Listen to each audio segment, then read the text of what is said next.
Hey, you guys. I have a lot to do today, but something was weighing on my mind about what happened to me when I was a new grad nurse. And it is about my own kind crossing me. And I was working Med-Surg Telemetry in a hospital in a huge city on the East Coast. And we were on, with our preceptors on orientation, brand new, you know. And so our preceptor, uh, they basically were like, nurses eat your young, which I was so grateful that my college prepped us for, but I never could understand. Why are you mad at me? You're supposed to be training me, and I believe everybody is equal, but we all know what goes on, in America. We were not of the same, group, which should not have mattered, but she had been there, I'm going to say about 25, 30 years. She just was mean. So examples of my preceptor being mean was basically if we both showed up in the parking lot and I was running in to go clock in, she'd say, I don't know why you're running. You have to be with me. What does that have to do with anything? I want to be on time. You know what I mean? Then even when I, would sit there and wait in the nurse's station for her, um, and she was late, she would come in, look right at me or past me, didn't acknowledge me. She knows she's assigned to me. I think they were getting like $50 a week. This was back in 2009 for precepting. I always felt like that was low, but the deal was the preceptors, they sign up for the preceptorship. So you signed up for it. You knew it was only $50, so she would walk right past me, not acknowledge me, and she would stall to, sit down for a report, start the shift. And she would always put on lipstick and she would say, excuse me, that's my phone. She would say, is Dr. So-and-so here tonight? Well, I'm waiting for Dr. So-and-so. I could tell from my assessment, her being married, shouldn't have been looking for another doctor. He's not concerned with you, boo-boo pie. But she had issues in her marriage. And so her anger, you know what I'm saying, got deflected on everybody around her. But I would literally say to her, hi, good evening, how are you doing? Are we going to start soon? Then one day we were taking care of a patient that had an NG tube, a nasal gastric tube that went through your nose into your stomach. And so you have two different types of pill cups in nursing. You have the little souffle, which is paper. Then you have the clear plastic one for your more liquids. I'm new. You're the preceptor. You're supposed to be teaching me. At the end of the day, if I'm bringing you blood pressure meds, Percocet, whatever, do you really care what cup it's in? So I grabbed the plastic one to go give a pill. Here she go, just me. We go into the NG tubes because it was my day to give meds. She was going to let me give meds. And she literally said to me, what kind of cup is that you have in your hand? That's not the right cup. I said, well, excuse me. Let's just call her Sally. I said, excuse me, Sally. I was like, let's be mindful that the patient is here. I was like, it's a cup, I still can give her pills.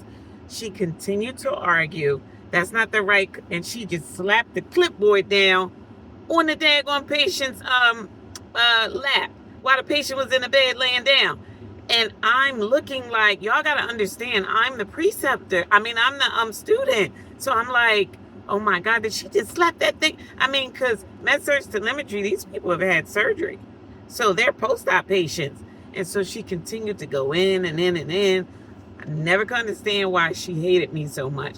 And I had to say to her, I said, excuse me. I said, I'm not trying to be unprofessional, but we are here with the patient. And you need to be mindful that she is post-op and that you just put the clipboard down, slammed it down on her, and we need to be careful. I'm giving her meds. This conversation is over. We're going to talk outside. So that all happened. And throughout our 3 months of preceptorship, all of the hospital, the old-time nurses were talking, thinking that we were all going to fail when we got off. They had to wrap back around and humble themselves and come to us literally and say, you know what? We really thought that you guys were going to do bad. You guys did great your first day out. Yeah, we went to school too. We listened to. We went to skills lab. We took tests. We did NCLEX exam and we passed our NCLEX and we paid attention. We have brains just like you. We the same. So don't do that. You know what I'm saying? So now, mind you, they have techs in the hospital. Each day you are assigned a tech. Okay? And that tech is supposed to bring you your blood sugars. Okay? So I happen to be working 7P to 7A. You see what I'm saying? So, of course, I'm going to have, some 5 a.m., 6 a.m. blood sugars, whatever. So, all I know is, I'm sorry, let me go back. I'm going to have some 8 p.m. or 9 p.m. blood sugars for the night. So, all I know is I'm finishing up for the morning. It's about 5 o'clock in the morning. I'm getting ready to go put in new IVs and, change IVs, for the 72 hours. And I happen to see this piece of paper sitting on the nurse's station desk, and it has one of my patients with a blood sugar of 305. When I tell you, because you can write the tech up. I was like, yo, did this girl just sit this here? This is a patient. I noticed something about her. She stuck completely up the preceptors behind. The whole time that I was getting precepted, she was of the same nationality as me. I never could understand, why are you following her? You're going to be the first person she throw under the bus if it go left, boo-boo. You don't know how this go? It's a shame. We don't have to do that. It's not one color against the other color. It's us against the billionaires. Like, let's get it together. Let's just be realistic. You know what I'm saying? So I had to really sit down and think.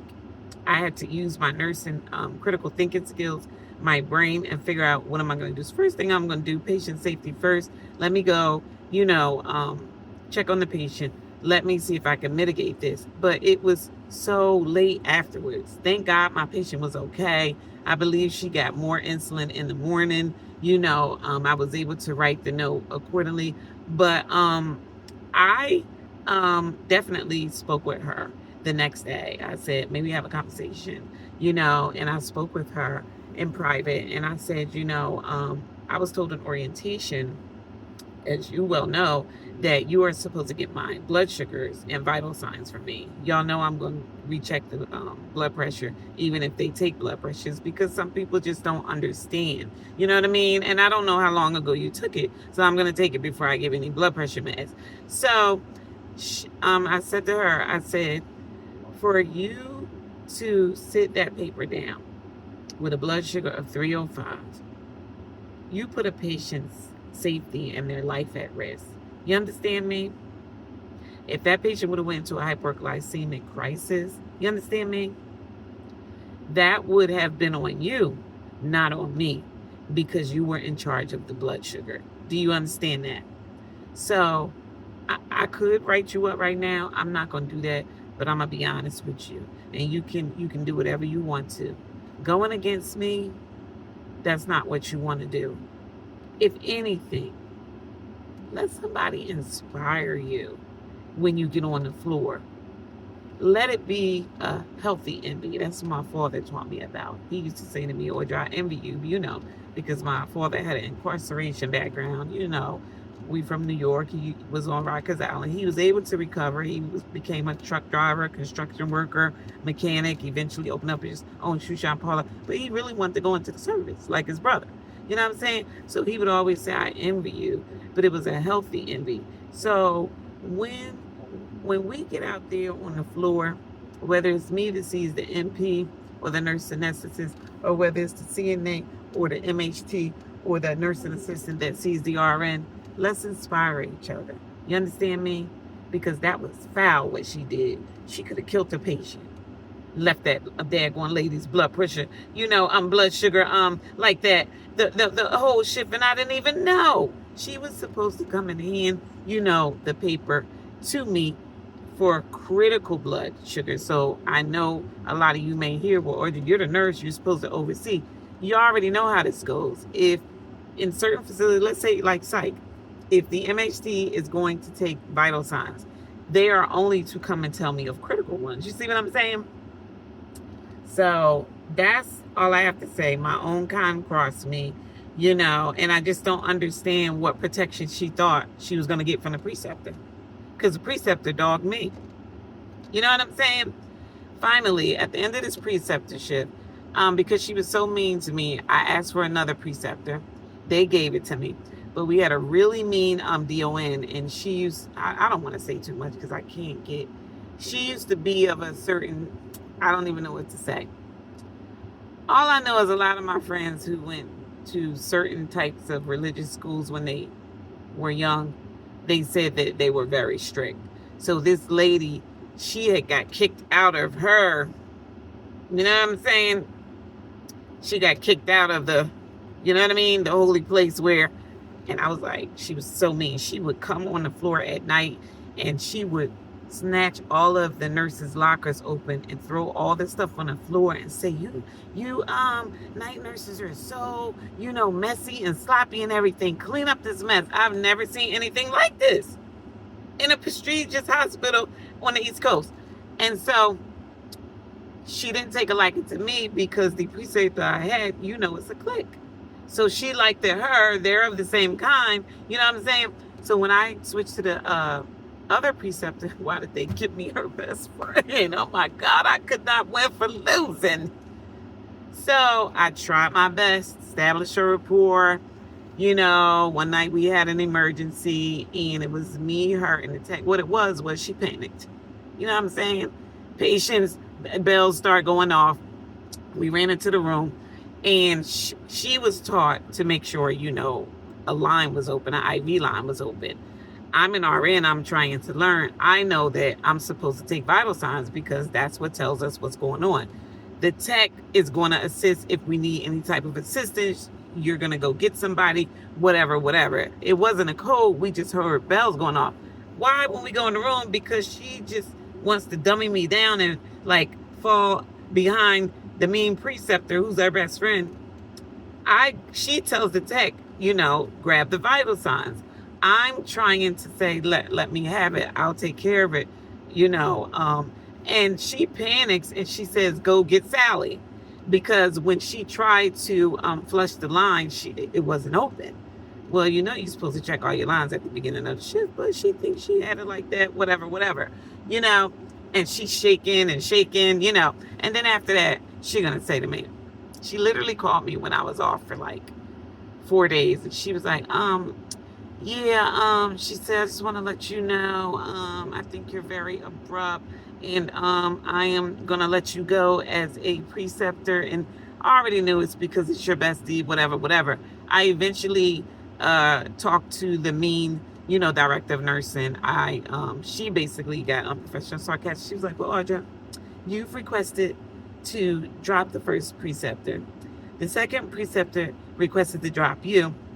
So who do you get along with, Audrey? So in the beginning, I didn't know any better. I'm trying to explain to her that it wasn't me. This was my experience. She don't care.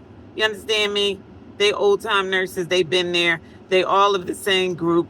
She didn't care. So I requested another preceptor. And she took me to the goal. But guess what?